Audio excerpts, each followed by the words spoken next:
અમે તો લોડઈ ગામમાં અમે ગામ લોડઈમાં રહીએ છીએ. હું પાનપુરી અમે ખાવા ગયા એટલે હું તો 2 જ પાનપુરી ખાધી ખાલી. એનામાંથી સમજી લો કે બીજા દિવસે અસર એનું દેખાણું. અંદાજે 60 થી 65 જણાને અંદાજે છે. પાનપુરીવાળા પર હું તો કહું છું કે કાં તો ધંધો કરે તો બધો સાફ સુથરાઈ કરી અને વ્યવસ્થિત ધંધો કરે, બહુ ધ્યાન રાખીને ધંધો કરે ને અથવા તો ધંધો જ ના કરે. એમાં સમજી લો કે પેટ બહુ દુખે છે ને વટાપ બહુ થાય છે એનું, અને ઝાડા ને વોમિટું ચાલુ જ પડ્યા છે. મારે ખ્યાલથી 10 થી 15 જણા જીકેમાં છે, બાકી તો 60-65 જણા છે ટોટલ.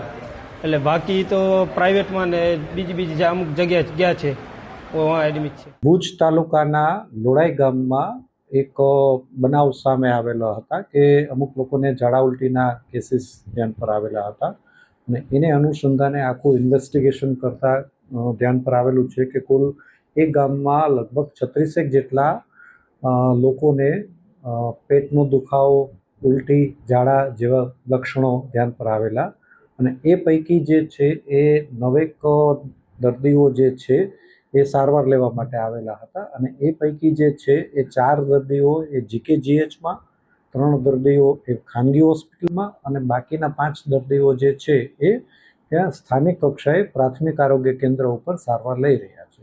આ તમામ દર્દીઓ જે છે એને અત્યારે જે છે એ બધી પ્રાથમિક સારવાર આપવામાં આવી રહી છે અને ઓબ્ઝર્વેશનમાં રાખવામાં આવેલું છે.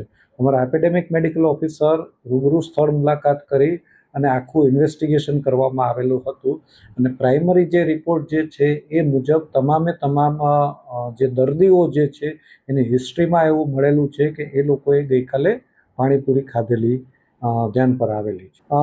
મોટાભાગના બધા દર્દીઓ સ્ટેબલ છે અને અંડર ઓબ્ઝર્વેશનમાં છે. ઇવન ગ્રામ્ય કક્ષાએ પણ અમારે 4 અલગ ટીમ પાડી અને તમામ જે લોકોએ પાણીપુરી ખાધેલી હતી એ તમામ દર્દીઓને ઓબ્ઝર્વેશનમાં છે. અત્યારે અમે જે છે એ અલગ એંગલથી આ કેસને ઇન્વેસ્ટિગેટ કરી રહ્યા છીએ. પાણીપુરી પણ હોઈ શકે છે, પાણી પણ હોઈ શકે છે. એટલે એ જે પાણીના પણ સેમ્પલ લીધેલા છે, દર્દીના જે છે એના લોહીના પણ સેમ્પલ લીધેલા છે કે ખરેખર આ શેના કારણે થયેલું છે. પણ જે રીતે હિસ્ટ્રી લેતા ખ્યાલ આવેલો છે કે આ પાણીપુરીને કારણે થયું હોય એવું અત્યારે પ્રાથમિક રીતે જણાઈ આવે છે.